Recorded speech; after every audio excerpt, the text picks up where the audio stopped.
பாசி பருப்பு அவசர சாம்பார் பண்ணுறது எப்படின்ட்டு பார்க்கலாம்.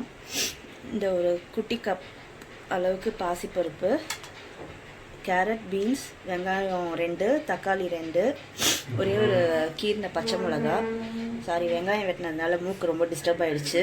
இப்போ வந்து ஃபஸ்ட்டு பாசி பருப்பை வந்துட்டு போட்டு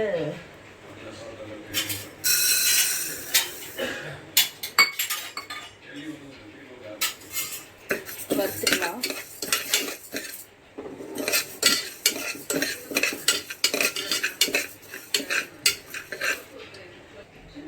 இது வந்து வறுத்துட்டு போடுறதுனால வந்துட்டு கொஞ்சம் நல்லா உதிரியாக வரும் அப்படின்ட்டு டிப்ஸ் எனக்கு சொன்னாங்க. இல்லாட்டினா மொழுன்ட்டு வருமா. ஸோ ஆக்சுவலாக நானும் இதான் ஃபஸ்ட் டைம் பாசிப்பருப்பு சாம்பார் வைக்கிறேன்.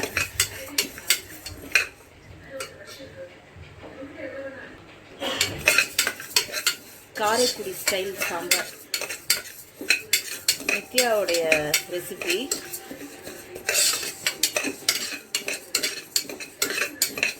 நல்லா இருந்தாலும் நல்லா இல்லாட்டினாலும் வந்துட்டு கிரெடிட் அவளுக்கே கொடுங்க.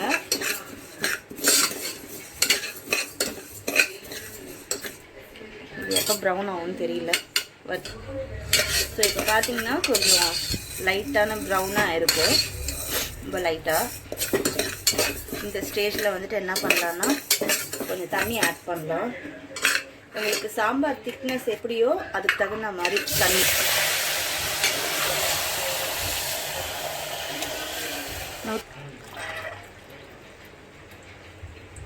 தண்ணி ஆட் பண்ணிக்கலாம்.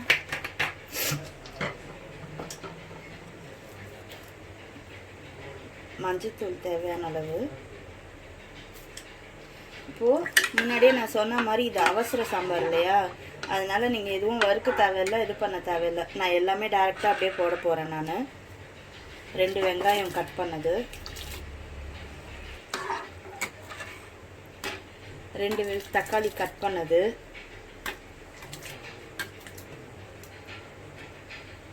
கேரட் சும்மா கொஞ்சம், பீன்ஸ், பச்சை மிளகாய், கொத்தமல்லி வந்து கடைசியாக நம்ம இறக்கும்போது போட்டுக்கலாம்.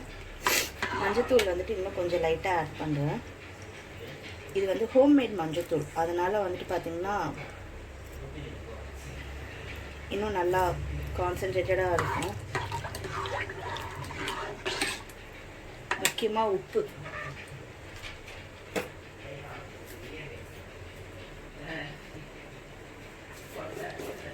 தேவையான அளவு உப்பு.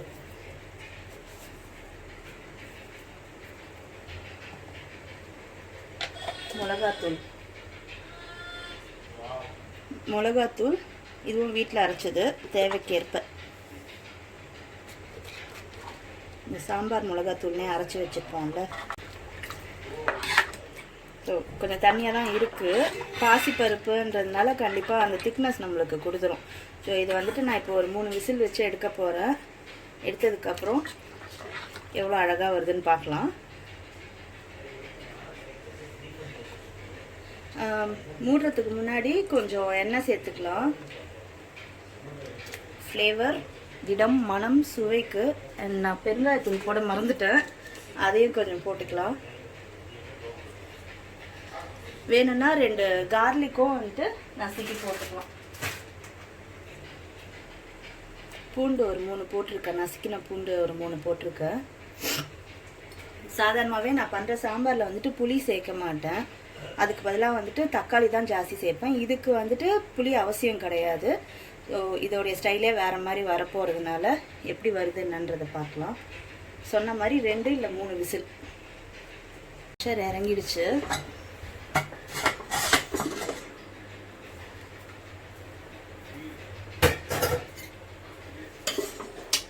நல்லா வாசனையாக இருக்குது. அப்போ தண்ணியாக ஊற்றுறதுக்கும் இப்போத்துக்கும் நல்லாவே டிஃப்ரென்ஸ் இருக்குது. நல்லா திக் கன்சிஸ்டன்சி. உங்கள்கிட்ட அப்படியே பேசிட்டே இந்த கேப்பில் வந்துட்டு குக்கர் அளவையும் நான் மாற்றிட்டேன். ஸோ அதனால் கொஞ்சம் கீழே தான் தெரியும். என்னடா இவ்வளோ இருந்தது இப்போ கீழே இருக்கேன்னு நினைக்காதீங்க. சரி, இப்போ வந்து அடுத்து தாளிக்கிற ப்ராசஸ் பார்க்கலாம்.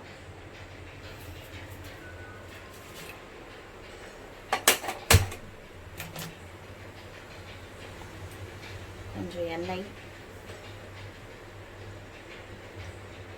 ரொம்ப மெதுவாக வருது, வேறு கேன் எடுத்துக்கலாம்.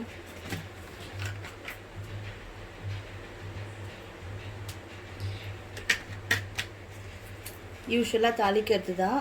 நான் மறுபடியும் இதில் வந்துட்டு கொஞ்சம் பூண்டு ஆட் பண்ண போகிறேன். ஏன்னா வந்துட்டு அந்த வாசனை இன்னும் நல்லாயிருக்கும், ஃப்ளேவரும் நல்லாயிருக்கும். கடுகு தேவையான அளவு, உடைஞ்ச உளுந்து, கையை அடிச்சிருச்சு,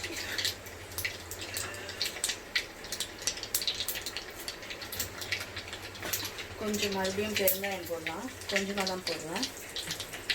இடித்து வச்ச பூண்டு, வர மிளகா இல்லை நீட்டு காஞ்ச மிளகா 2, கருவேப்பிலை போட்டு கொஞ்சம் நவுந்துருங்க. ஓகே, ஒன்றும் ஆகலை. கொஞ்சம் எல்லாம் புரியட்டும்.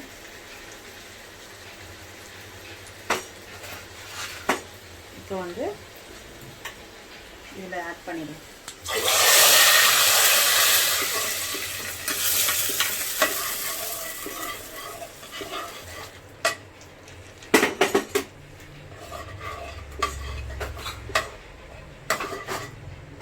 கொத்தமல்லி